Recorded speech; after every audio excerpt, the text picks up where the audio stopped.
Umunsi wa kabiri, ntabwo uri impanuka.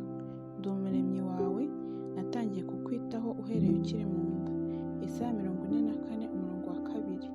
Imana ntikora nk'umuntu ukina urusimbi.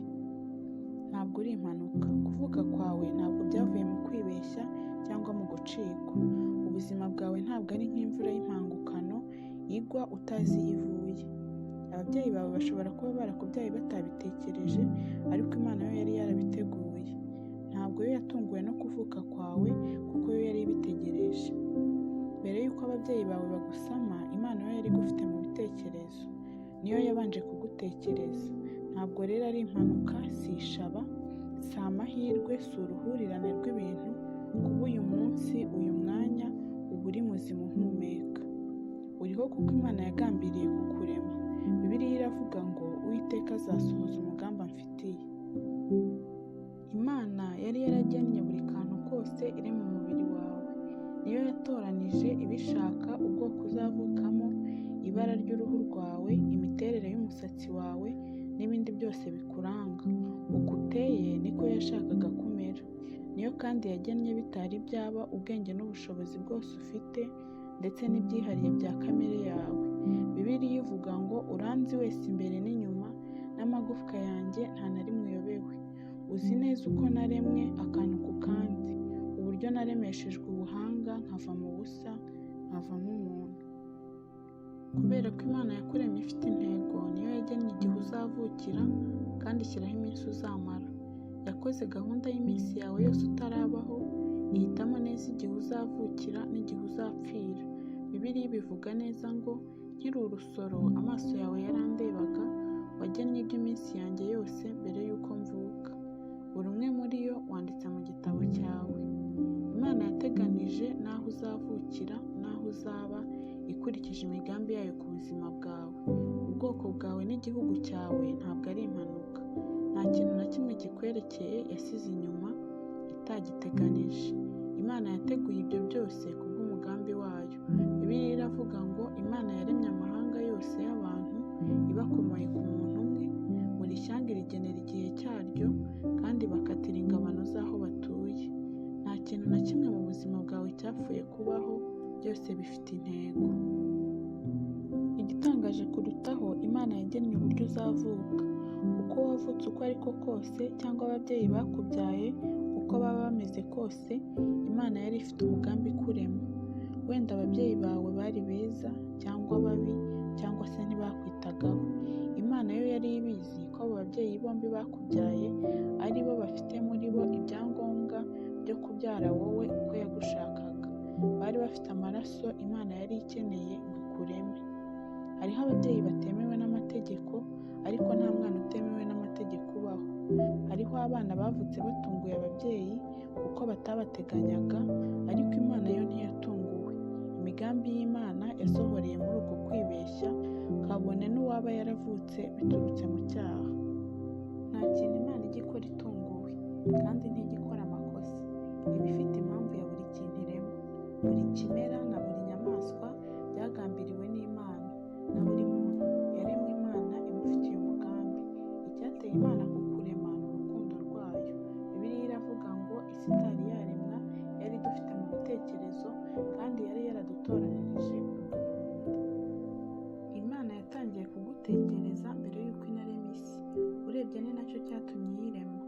Imana yaremye iyi si uko iteye kugira ngo dushobore kuyibamo. Nitwe yageneye urukundo rwayo, kandi nitwe biremwa by'igiciro mu byo yaremye byose. Bibiliya iravuga ngo yatubyarishije ijambo ry'ukuri kugira ngo tube ab'igiciro cyinshi mu byo yaremye byose. Icyo ni cyo kigero cy'urukundo Imana igukunda, ako niko gaciro Imana yaguhaye. Ntabwo Imana ikora mu kajagari, byose yabiteguye ibyitayeho. Uko abahanga mu miterere y'isi n'iy'ibinyabuzima bagenda basobanukirwa uburyo isi iteye, niko turushaho gusobanukirwa ko yashyiriweho twe abantu ngo tubeho. Yaremwe ku buryo butuma ubuzima bw'abantu bushoboka. Dr. Michael Denton, inzobere mu bushakashatsi ku miterere y'ibigize umuntu wigisha muri kaminuza ya Otago muri New Zealand, yaranditse ngo ibyagezweho n'ubushakashatsi mu buhanga bw'ibinyabuzima byerekana neza ko isi n'ikirere byaremewe mbere na mbere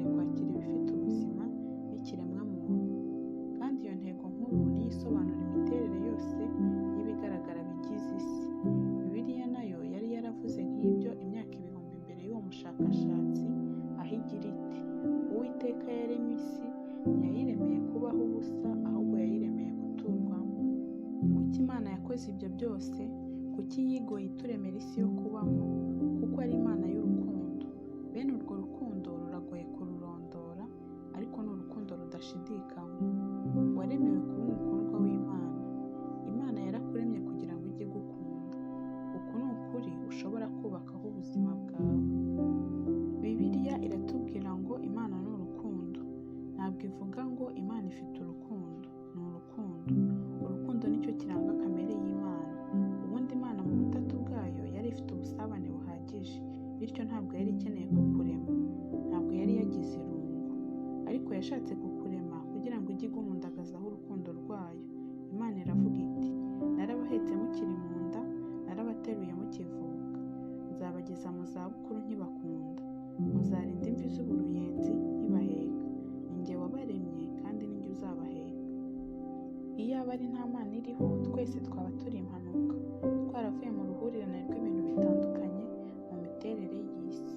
Icyo gihe nta mpamvu waba ufite yo gusoma iki gitabo, kuko ubuzima nta ntego, nta busobanuro, nta n'agaciro bwaba bufite. Nta kintu cyiza cyangwa kibi byaba biriho, kandi nta byiringiro byaba biriho hirya y'imyaka mike uzamara hano ku isi. Ariko hariho Imana yakuremye ifite impamvu. Nicyo gituma ubuzima bwawe bufite agaciro gakomeye. Ako gaciro n'intego by'ubuzima bwacu dutangira kubimenya iyo dufashe Imana nk'urufatiro rw'ubuzima bwacu. Uwahinduye Bibiliya muri mesaje yahinduye Abaroma ibice 12:3 mu buryo bukurikira. Uburyo butibeshya bwo kumenya abo turi bo by'ukuri ni ukumenya neza uko Imana iteye n'ibyo dukorera. Iki gisigo cya Russell Kelifa kibivuga neza mu magambo magufi. Uri uwo uri we kubera impamvu, uri agace k'umugambi uhambaye. Uri uw'igiciro kandi waremwe mu buryo bwihariye. Mugabo mugore w'inyamibwa ku yaguhanze. Uko usa kose bigira imvano, iyakubumbye ntiyibeshye. Igihe gusobeka ukiri iyo mu nda, ukavuka uri uko yagennye kuba. Abakubyaye nibo yashimye, ubigaye ubishimwe uko wibwira. Iyaguhanze nibo yatoye, irabasinyira ngo bakubyare. Bya bindi byose byakugoye, Imana yawe yari ibizi. Yariranye nawe ubwo wari ubabaye, nyamara byose bifite intego yo gutunganya umutima wawe ufata isura ye yaguhanze. Hari impamvu yo kuba uwo uri we wabonye ukuri n'iyaguhanze. Erega mukundwa, jya umenya impamvu. Ibyo byose ni kubw'Imana.